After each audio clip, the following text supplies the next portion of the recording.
Thomas the Tank Engine has worked his branch line for many years and knows it very well.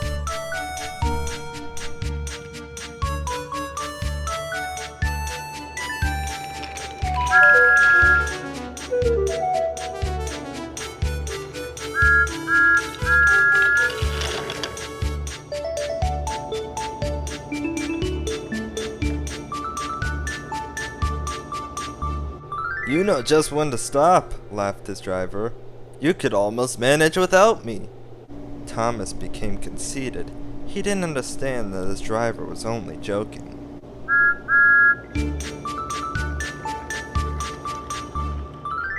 Driver says I don't need him anymore, he told the others. Don't be so silly, said Percy. I never go without my driver, said Toby earnestly.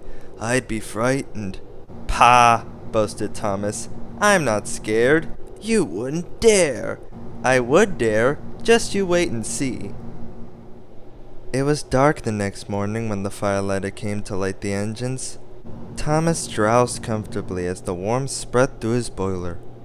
Percy and Toby were still asleep. Thomas suddenly remembered his boast. I'll give those silly stick-in-the-muds a surprise, he chuckled. Driver said I can manage without him. I'll just go outside, then I'll stop and wheesh loudly. That'll make them jump. He felt steam move first to one piston, then to the other. I'm moving, he whispered. Thomas thought he was being clever, but he was only moving because a careless cleaner had meddled with his controls. He tried to wheesh, but he couldn't. He tried to stop, but he couldn't. He just kept rolling along. Never mind, the buffers will stop me, he thought hopefully. But the siding had no buffers. The rails ended at the road. Thomas's wheels left the rails and crunched on the pavement. Up ahead was the station master's house. The station master and his family were having breakfast. It was their favorite meal of ham and eggs. Horrors! Cried Thomas and shut his eyes. The house rocked. Broken glass tinkled and plaster peppered the plates. Thomas had collected a bush on his travels. He peered through the broken window through its leaves. He couldn't speak. The station master strode outside, shut off Thomas's steam, and surveyed his wrecked garden. His wife picked up the plates. You miserable engine, she scolded. Just look at what you've done to our breakfast. Covered in plaster. Now I shall have to cook some more. She banged the door behind her. They finished their breakfast in the kitchen, as more plaster fell on Thomas. He wanted to sneeze, but he didn't dare in case the house fell on top of him. Nobody came for a long time. Everyone was much too busy. At last some workmen arrived to prop up the house with strong poles.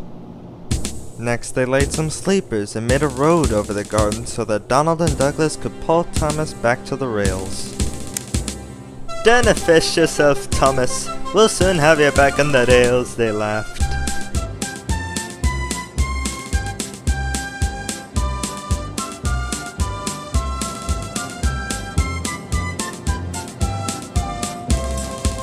Thomas's funnel was bent. Bits of fencing, the bush, and a broken window frame festooned his badly twisted front. He looked so silly that the twins laughed out loud. Goodbye, Thomas. Don't forget your driver next time. His driver and firemen arrived. You're a perfect disgrace, they told him. We're ashamed of you. And so am I, said a voice behind them. You're a very naughty engine. I know, sir. I'm sorry, sir, faltered Thomas. You must go to the works to be mended, but they have no time for you now. Percy will take you to a siding where you can wait till they are ready. The next day, a diesel rail car arrived. She tooted gaily as she ran into the station. This is Daisy, said Sir Topham Hatt. She's come to do your work. Diesels never run off to breakfast in station masters' houses. Percy and Toby didn't like Daisy at first. They were worried she might be troublesome. Please, sir, asked Percy, will she go when Thomas comes back?